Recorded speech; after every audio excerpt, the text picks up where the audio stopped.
Undercover Carson, secret agent.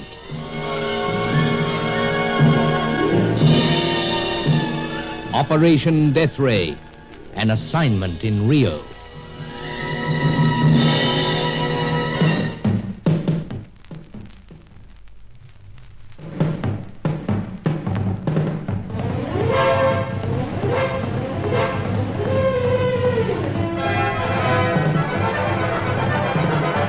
Major Aubrey Dent had dropped in from London. To all intents and purposes, he was on holiday in Rio de Janeiro, just as I was there as the representative for a British meat importing firm. With him, he brought the information that one of the 6 scientists who originally shared the secret of the Deathray was in Rio, a consulting engineer, a Scot. Angelo, Sir Giles Davenport's servant, was already out following up that lead. Meanwhile, at Sir Giles' apartment, Aubrey Dent and I had finalized the arrangements of what was to be a general check-up on all those suspected of working against us. Though it was almost heinous to suspect creatures like Fay Corelli, Hetty Fitzhenry, and Helena Jansen. Everything set, Carson? More or less, Sir Giles. First, we have lunch with Hetty Fitzhenry. Ah, yes, the American bird painter. Hasn't been my luck to meet the young lady, Dent, but from the way I noticed Carson cooing into the phone, I take it that she has something more than dazzling red hair. Yes, but the names don't ring a bell? I'm afraid not, Sir Giles. As I said, I have a good memory for faces, and I've seen many of the known agents, although quite a few only from a distance. Well, old man, I can assure you that if you've ever seen either Mademoiselle Corelli or Miss Jensen, our other 2 feminine suspects, you'll remember instantly where. They really are stunners. Could even imagine Carson selling out the whole show to them. Oh, perish the thought, sir. But what about this Deauville fellow? Oh, meeting him later in the day. Quiet place for drink. Mademoiselle Corelli at night? So, at the White Tulip. To be hoped it really is a cut of Avel Rocco. It didn't say why she switched, did she? Mentioned that the loud dressers were getting her down. You know, old chap, I feel that she must be dash clever to be so constantly alluring. Odd that you should say that. Only thinking a while back that Helena Jansen must be clever in her way, too. Keeping up that rather icy front. Not quite so convincing at times. That's the thing, Carson. What arrangements have you made to see her? Oh, intend drifting into that antique shop of hers in the Rua de Ouvidor. Aubrey, being the wide-eyed tourist that he is, he'll need some special curio to take back. My eyes get wider and wider when I hear what's been going on here. We've had quite a time, I tell you. Yes, so it seems. But, Bruce, didn't you say you suspected this Jansen woman was behind the tip-off that enabled you to rescue Sir Giles? I'm almost certain. Angela received a call telling us to find Galveo. That would lead us on to Sir Giles. Which it most fortunately did. Now, the voice was American. That wasn't Hetty Fitzhenry. I believe it was Helena trying to sound like Hetty. Oh, what brings you to that? Shortly before this mysterious phone call came through, I had been to see Helena. She's normally very calm and collected, but she seemed greatly disturbed when I let it be known that Sir Giles was missing. Makes it interesting. Anyway, how soon do we start? Might as well get along now. Don't like leaving you, Sir Giles. Good heavens, Carson, I'm a grown man. But you have had rather a grueling time. I'll rest here by the phone. I'm hoping Angelo won't be too long in coming to light with something. But I would never have imagined one of our scientists to be a Scot. Odd, that. Howsoever, shall we... Ready when you are, Bruce. Right. First, we look over Hetty. Well, good luck to you both. And do give me a tinkle if anything comes to light.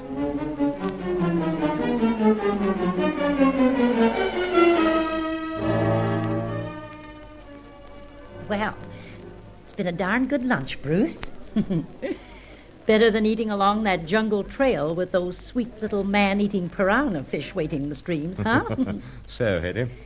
So, that always gets me, you old staccato fox. Fox? Me? Oh, well, no need to mutter to that monstrous pipe you're chewing. You are a fox, and you know it. How so? How so? Listen, Aubrey. I can call you Aubrey? Oh, surely. This Carson character must be getting scared of me when he brings you along for protection. Scared? Why should I be selfish and keep you to myself when other chappies, the likes of Aubrey, are dying to meet and admire you? There's a bit of blarney about this Carson character at times. But let him take good warning that I'm a mighty determined type, and I'll get you alone. Oh, it's that wild Fitzhenry blood tingling again. Oh, quit looking at that wristwatch. Well, hate to appear rude or such like, but... Oh, I know. You're taking your tourist buddy along to meet the great Deauville. Well, don't let him talk you into any strange journeys. How's that? You know, him being in that travel agency, always on the job for clients. But don't get the fidgets. I'll just check the war paint and bonnet, and then we'll be off.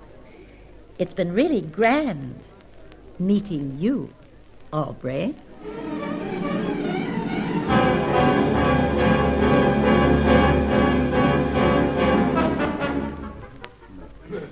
No, Carson, no question about it. I've never seen Miss Fitzhenry, nor have I heard about her. Strange things happened on that so-called bird-watching expedition when she decided to come along. You were saying, though she's strong-willed. Say that again. Well, it's difficult to imagine her as a painter of birds. It is rather at times. But she can paint 'em, old chap. Quite dazzling. Nose of feathers. Here's our next bird coming now. Well, Deauville. So. Ah, there you are, old boy. Haven't been waiting too long, I hope. Oh, time's nothing when you're in holiday mood. I've called off work on Aubrey's behalf. But, introductions. Aubrey Dent, Roger Deauville. Oh, how do you do? How do you do? Been in Rio before? First time. Not here for long? In fact, it's only a short visit. Can't get away from my London rabbit warren for too long. You really should make a sweeping tour of Latin America. Hetty warned us about that. Said you'd try to sell us a round-the-world ticket or some such. I'll wring her lovely neck if she just doesn't watch out. But will you excuse me just a second? I must call the office. Oh, go right ahead. But what do you have? Oh, line me up a scotch, old chap. I'll be right back. Good. Well, Aubrey? Sorry, Bruce. Can't place him. Yeah, 2 blanks. Oh, well, better luck perhaps with Helena Jansen. Another scotch, if you don't mind. Thanks.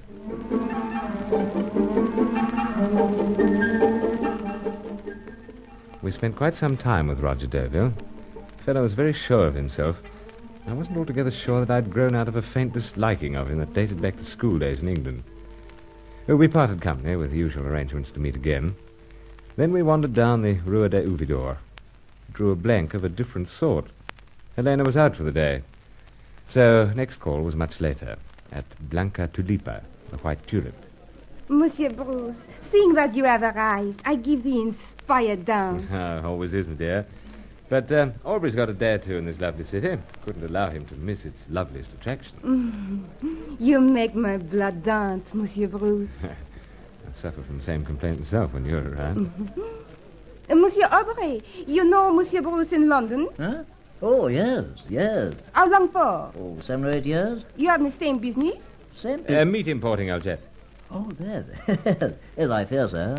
I cannot imagine Monsieur Bruce in that kind of job, especially when he is so gay and such a magnet for the most mysterious sort of trouble. Oh, nothing out of the ordinary. Oh, but Monsieur Bruce, such things happen to you. I often lie awake at night puzzling. What is all the reason for it?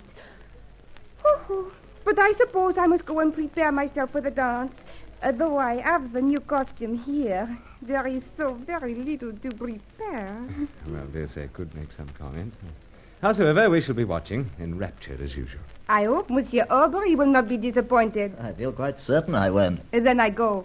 But straight after the dance, I come back. Ah, me. Lovely creature. I must hand that to you, Bruce. But as for seeing her before... Well? No. Never set eyes on this one either. Never. As Sir Giles said, one couldn't forget. Oh, well, we'll make a night of it here and see what the morrow holds with the fair Helena.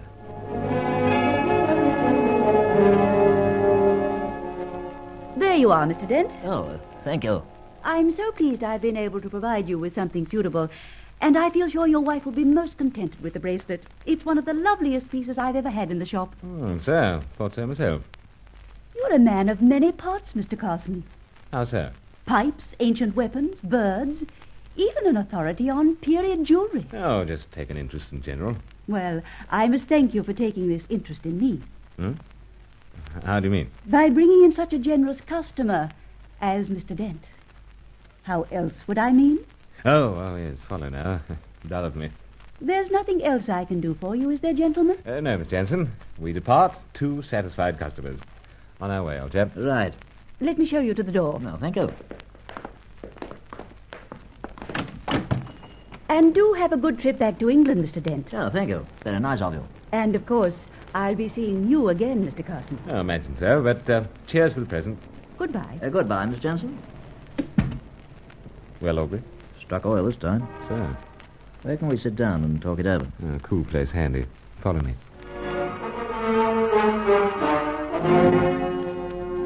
We tried to saunter through the gay and busy crowds that endlessly throng such small thoroughfares. I was in a ferment of suspense. Of course, all along I'd reason to suspect Helena, yet I was now aware that there was a growing hope within me that she might be proved a friend. There was a big shock awaiting me when at last Aubrey Dent and I found a cool corner to sip our cool drinks and talk things over. Yes, Bruce, one swift glance was quite enough. Yes, rather sense that. But who does she belong to? I can only surmise who she's with at the moment. But it'll undoubtedly surprise you to hear that 5 or 6 years ago she was working in Europe with us. Great heavens. As a British agent, Bruce. Then that may account why she went out of her way to help us locate Sir Giles. That's very much open to doubt. You see, we dropped her after we discovered she'd been double-dealing. Helena double-dealing? Yeah, I know. The one impression you get from that woman is that she's quite straight. Exactly. But she was double-dealing. And the other crowd might well be described as the least honourable and most ruthless bunch in the international field. Quite a blow. Yes, be warned. Of course. Well, best we hasten back to Sir Giles' apartment. Dare say this will come as something of a shock to him, too. It is, Carson, it is indeed.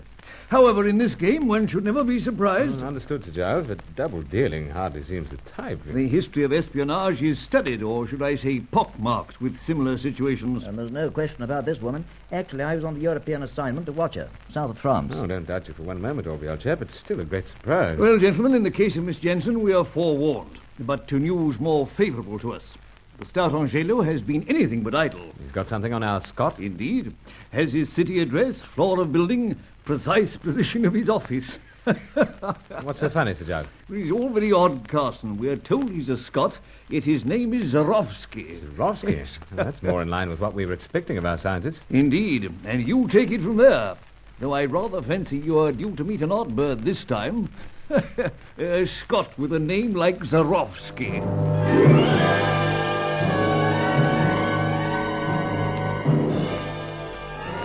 It was time we had something to amuse us in the grim and shadowy struggle.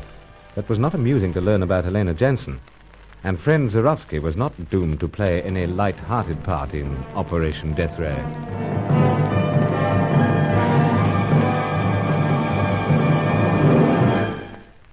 Join Lost in Brazil tomorrow for the next episode of Undercover Carson. Also visit our channel rumble.com/c/Lost in Brazil for more episodes like this, and visit rumble.com/c/GAR for more radio programs like this.